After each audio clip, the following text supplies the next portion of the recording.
Hello, everyone. We warmly welcome you all to our special program brought to you by Indian Achievers Forum. I'm your host, Vatika Singh. Indian Achievers Award is an honor that celebrates the people who went extraordinary to effectuate their aspirations and ideas. In this series, we emphasize not only on the struggles and achievements of the people, but also on the social contributions they made to their native land, India. Before introducing you all to our one such achiever, let's take a look at the small A.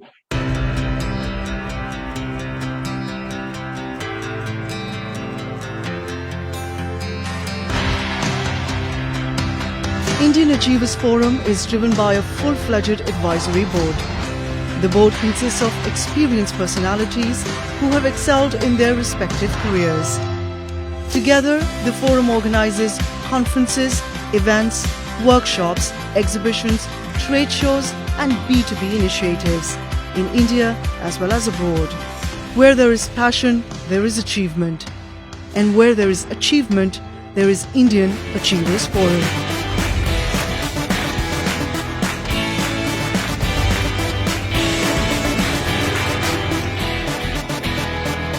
Today we have with us the Managing Director of Namaste Business Advisory, Mr. Gulshan Kriplani. Hello, sir. How are you?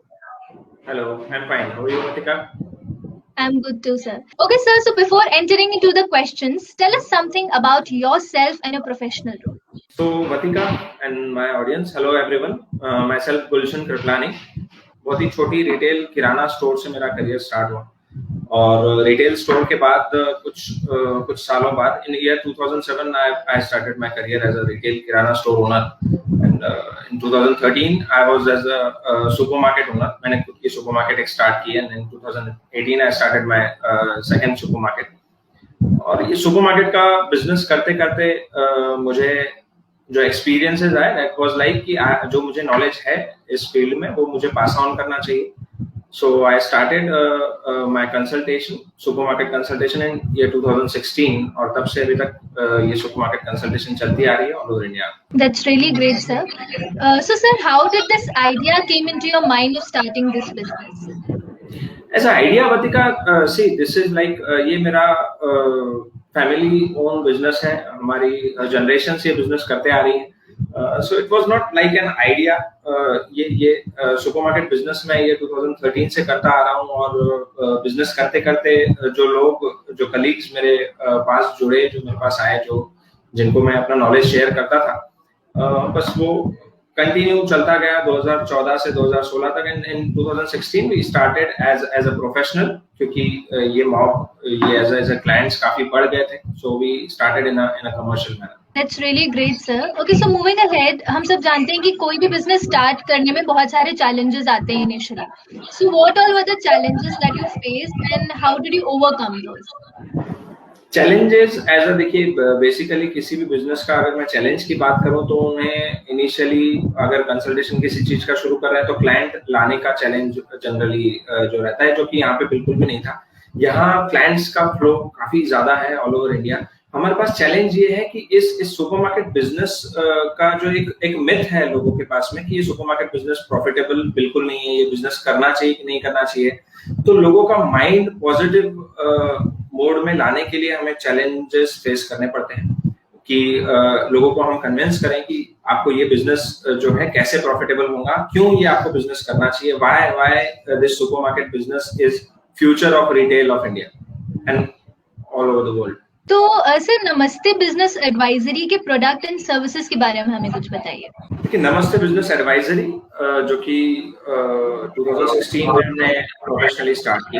नमस्ते business advisory के product के बारे में अगर मैं आपको बताऊं तो वो दो पार्ट्स में डिवाइड होता है. One is pre setup consultation and second is post setup consultation. So pre setup consultation in the sense जो न्यू इस बिजनेस में एंटर हो रहे हैं, जो नया सुपरमार्केट ओपन करने जा रहे हैं, उन सुपरमार्केट को हम हेल्प करते हैं इन द सेंस उनका फर्नीचर कैसा लगना चाहिए, लेआउट कैसा बनना चाहिए, कंप्यूटर्स कौन से यूज होने चाहिए, सॉफ्टवेयर कौन से यूज होना चाहिए, सॉफ्टवेयर में डेटा कैसे इनपुट होना चाहिए, प्रोडक्ट मिक्स कैसा होना चाहिए, कैटेगरी मिक्स कैसा होना चाहिए, स्टाफ रिक्रूटमेंट स्टाफ मैनेजमेंट कैसे होनी चाहिए, उनकी SOPs to handle the overall management कैसा होना चाहिए. This all are services in pre setup consultation. जो स्टोर शुरू होने के पहले हम कंसल्ट करके स्टोर पूरा सेटअप कराते हैं.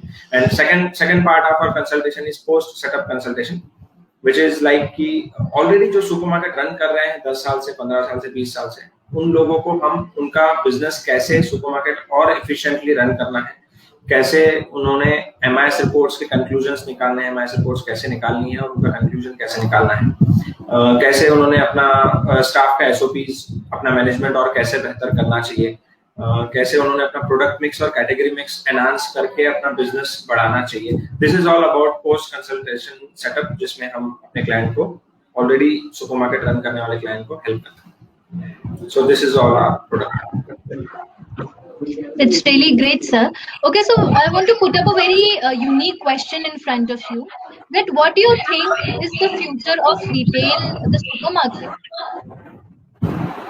देखिए, सुपरमार्केट ये रिटेल का फ्यूचर है. This is proven thing. अगर मैं वेस्टर्न कंट्रीज की बात करूं तो वहां पे under one roof you will get everything. Like customer का कन्वीनियंस, कस्टमर ये चाहता है, ये कन्वीनियंस चाहता है कि उसे सब कुछ एक ही छत के नीचे मिले.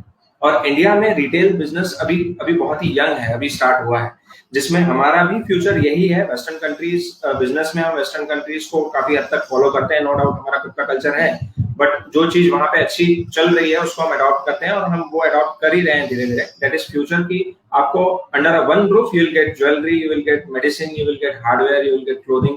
ये सब आप देख ही रहे हो, हम उधर ग्रो कर रहे हैं और कस्टमर को भी यही कन्वीनियंस चाहिए कि उसको अंडर वन रूफ सब कुछ चाहिए. दैट्स व्हाई वी से कि सुपरमार्केट ही रिटेल का फ्यूचर है. Right sir.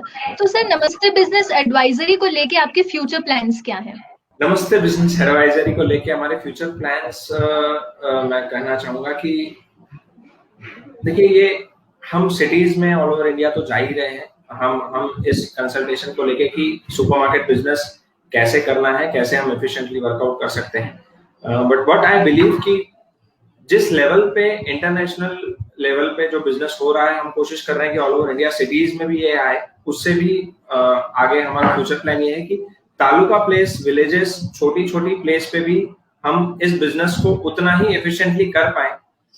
मेरे जो विलेज के मेरे इंडियंस हैं, तालुका प्लेसेस के जो इंडियंस हैं, वो भी उतना ही एफिशिएंटली सुपरमार्केट बिजनेस कर पाए जैसे किसी सिटी में या इंटरनेशनल किसी बड़े कंट्रीज में ये बिजनेस किया जा रहा है. So our aim is to transform that knowledge up to the end. That's really commendable, sir. Okay, sir, so moving ahead, you must be knowing about the Atmanirbhar Bharat Abhiyan prevailing in the country at the moment. So what are your views on this campaign and how much are you contributing to this? आत्मनिर्भर भारत बहुत ही अच्छा अभियान है जो government all over India चला रही है. What I believe in retail sector, अगर मैं एफएमसीजी सेक्टर की बात करूं तो बड़ी बड़ी एमएनसी कंपनीज हैं जो कि एक्चुअल में बिजनेस, रिटेल बिजनेस कैसे किया जाता है, ये बड़ी कंपनीज हमें सिखा रही हैं. अगर मैं एग्जांपल देना चाहूँ तो पीएनजी, एचयूएल जो एमएनसी कंपनीज है, ऑल ओवर वर्ल्ड सबसे बड़ी कंपनीज है. इंडिया में भी सबसे बड़ी यही दो कंपनी है जो रिटेल सेक्टर में बहुत अच्छा काम कर रही है.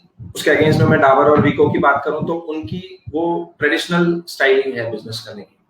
तो आत्मनिर्भर भारत तभी सक्सेसफुल होगा, ऐसा मेरा सोचना है, जब आप रिटेल में उस लेवल का वर्किंग कर रहे हो. Because see, retail is like backbone of any country. हमारा इंडिया का भी बैकबोन जो है बिजनेस का, और all over India as a business मैं अगर बात करूं तो आपका जो बैकबोन है दैट इज रिटेल, राइट. तो रिटेल में जब तक आप इन डेप्थ नहीं जाओगे, आपकी जो इंडियन कंपनीज है वो उस लेवल का वर्किंग जब तक नहीं करेंगी, तब तक हम उनको कम्पीट नहीं कर पाएंगे जो एमएनसीज है. उसी तरह रिटेल सेक्टर में all over world Indian retail market एक बहुत बड़ा मार्केट है जहां बाहर की इंटरनेशनल कंपनीज आके रिटेल बिजनेस करना चाहती है. आत्मनिर्भर भारत हमारे लिए, मेरे लिए सक्सेसफुल तब होगा जब मेरे रिटेल बिजनेसमैन उस लेवल की एसओपीज, उस लेवल की मैनेजमेंट अडॉप्ट कर पाए जो कि इंटरनेशनल कंपनीज कर रही हैं. हम भी उनको उस लायक बनाएं कि वो लोग भी इंटरनेशनल जो कंपनीज आके इंडिया में बिजनेस करेंगे उनसे compete कर पाए. This would be our aim for Atmanirbhar Bharat for our organization. Okay, sir. So moving ahead, first of all, congratulations on winning the Indian Achievers Award.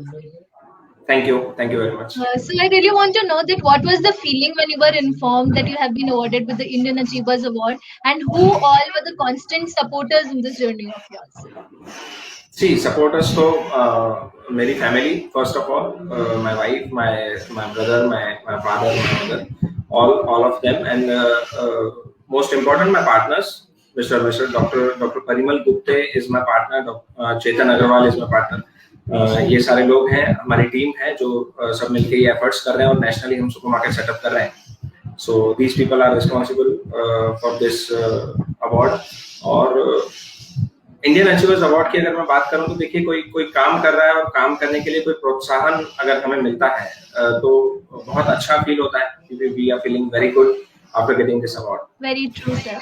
Okay, so now since we know a lot about your professional role, तो sir अब अपने social contributions के बारे में भी हमें कुछ बताइए. Social contribution like मैं short में बताना चाहूँगा. Socially आप क्या कर रहे हो ये बताना तो फिर आप क्या ही social काम कर रहे हो. But we are working on like इस फील्ड में बहुत सारे लोग हैं जिन्हें बहुत डेप्थ में नॉलेज है इस फील्ड का. But they want to get a platform. उन्हें कोई प्लेटफॉर्म नहीं मिल रहा है क्योंकि हम उतने एडवांस कंट्री नहीं है. we are a developing country. तो so our organization is working that इस फील्ड में जो इन डेप्थ नॉलेज जिनके पास में है इस फील्ड का उनको हम प्लेटफॉर्म अगर दे पाए तो we are working somewhat on that part. Okay, sir. So before concluding this session, you know that IF is followed not only by mainstream organizations, but those young minds also who aspire to be like our achievers someday. तो आप उनको क्या message देना चाहेंगे उन young entrepreneurs को? Young generation जो कि इंडियन रिटेल में ऑलरेडी वर्क कर रही है, like if they are working in a clothing category और मे बी वो मेडिसिन में काम कर रहे हैं, मेडिकल स्टोर हैं जिनकी in retail sector I am talking about. कोई हार्डवेयर चला रहा है, कोई क्लोथिंग सेक्शन चला रहा है, कोई मेडिकल चला रहा है, कोई ज्वेलरी शॉप चला रहा है, कोई ग्रोसरी स्टोर चला रहा है. बट आई सजेस्ट कि देखिए आप फ्यूचर जो है रिटेल का वो सुपरमार्केट है.